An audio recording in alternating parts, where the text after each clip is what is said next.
제4층 탐욕지옥을 거쳐 한층 아래 제5층에 간 단테와 베르길리우스. 이곳은 분노지옥이라 불립니다. 여기서부터 쭉 맨 아래까지를 통틀어 하부지옥이라 부르기도 합니다. 반대로 위로는 상부지옥이고요. 유명한 스틱스라는 강이 두른 저 안쪽에 성벽이 있죠. 이 성 내부를 디스시라고 부릅니다. 악마들의 본거지라 할 수 있습니다. 스틱스 강을 건너 성벽에 다다른 일행이 이 성으로 어찌어찌 들어가는데 이곳을 제6층 2단 지옥이라고 합니다. 이번 시간에는 5층 분노지옥을 구경하겠습니다. 지하 5층에 내려오면 바로 스틱스 강의 강변이 됩니다. 죄인들은 이 강에서 허우적대는 형벌을 받고 있죠. 분노지옥이라는 이름에 걸맞게 분노를 억누르지 못해 죄를 지은 사람들이 우글거리고 있습니다.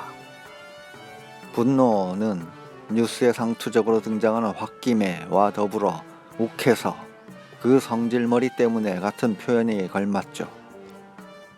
도래의 이 그림 속 뱃사공은 플레기아스입니다. 이케론강의 카론과 비슷하지만 더 젊고 깔끔한 듯하군요. 스트라다노는 역시 반인반수 괴물로 그려놓았습니다. 플레기아스가 지옥에서 일하게 된 사연을 알아보죠. 그리스 신화에서 플레기아스는 오르코메노스의 왕이었는데 그 딸이 아폴론과 사랑에 빠진 코로니스입니다. 행복에 겨운 시간에도 한 점 불안이 있었죠. 그것은 자신은 인간이기에 언젠가는 늙어 죽을 테지만 신인 아폴로는 영원히 살아있을 거라는 자연스러운 생각입니다. 문제는 그 다음 생각과 행동에서 불거집니다. 언젠가는 아폴론이 자신이 아닌 다른 이와 사랑에 빠질 것이란 단정을 하고 이스키스라는 사람과 결혼을 하고 말았습니다. 아폴론이 그 사실을 알고는 화가 나서 코로니스를 죽이고 맙니다. 둘 사이의 아기는 제왕절개로 태어나게 되어 의술의 신 아스클레피오스가 됩니다.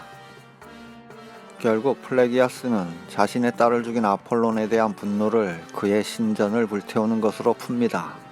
이것이 또 아폴론의 분노를 일으켜 죽임을 당하게 되죠.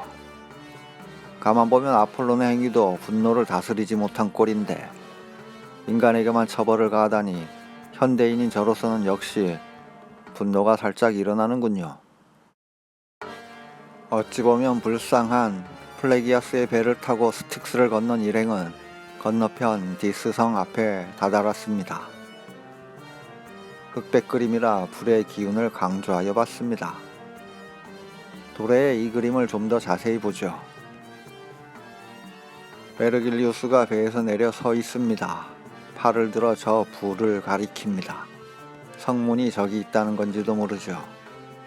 적대적인 군중이 베르길리우스가 가야 할 성 앞을 가로막고 있는 형국입니다. 그래서 긴장감이 조성되었죠. 늘 함께 움직이던 단테는 어쩐 일인지 그냥 배에 앉아있고 플레기아스도 고개를 떨구고 삿대에 기대어 쉬는 자세를 취하고 있습니다. 이 뒤의 결과를 말하자면 베르길리우스는 혼자서 성문 앞에 가서 디스성에 들어가게 해달라고 설득하지만 거부당했습니다. 심지어 악마들은 문을 아예 닫아버렸죠. 그러니까 도래의 이 그림은 이런 결과에 걸맞는 묘사를 했다고 볼 수 있습니다. 이것은 앞서 하부지옥이라고 했듯이 베르길리우스마저도 쉽게 넘기 힘든 곳에 다다랐다는 걸 암시합니다. 그렇게 거부당하고 돌아온 베르길리우스를 본 단테는 실망해서 불안해하는 모습을 보입니다. 물론 베르길리우스는 이런 단테에게 걱정 말라고 다독이죠.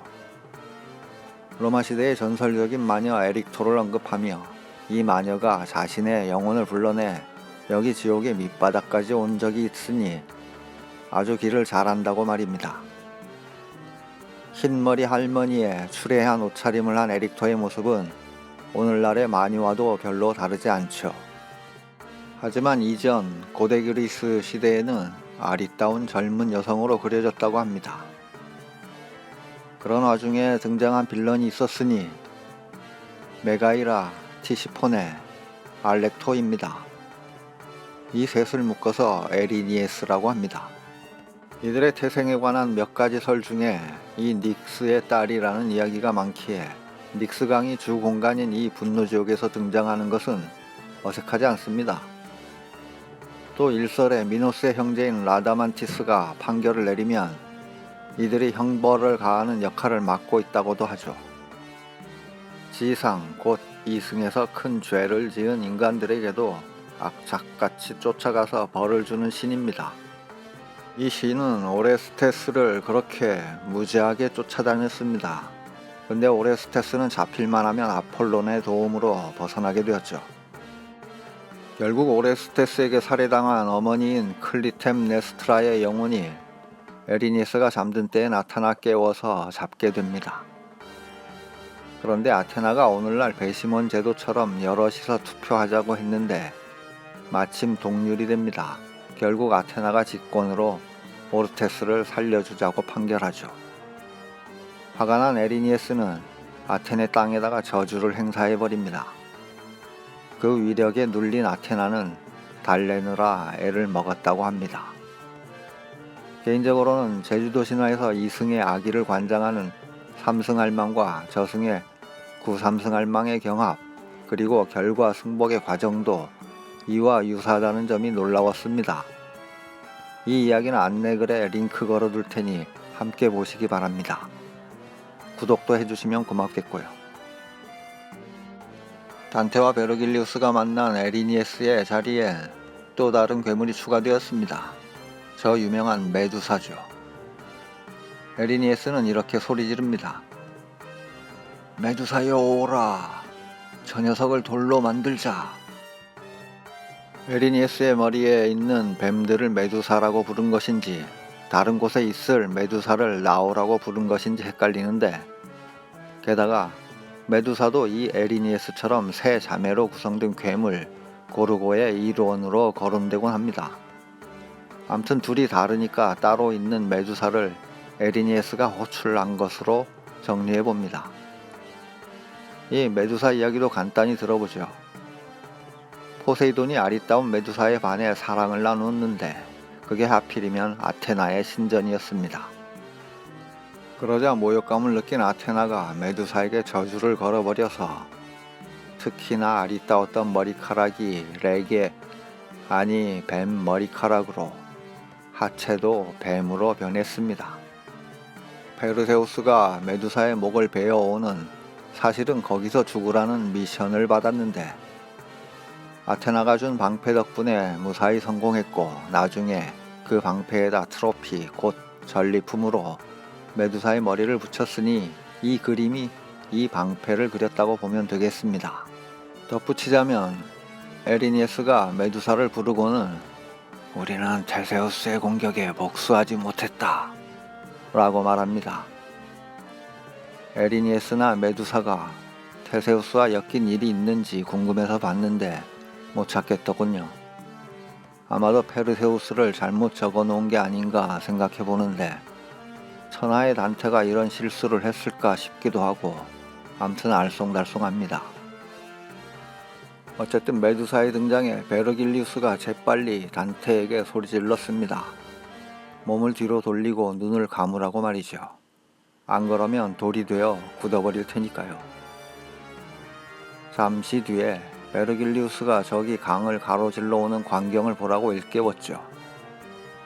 천사가 나타나 물 위를 사뿐사뿐 걸어서 성문을 향해 가는 것이었습니다. 그 아우라에 겁먹은 무리들은 피해 달아나기 바빴죠. 천사가 지팡이를 휘두르자 굳건하게 닫혀있던 성문도 아무런 제지 없이 열려 둘은 성 안으로 들어갈 수 있게 되었습니다. 다음에 계속됩니다.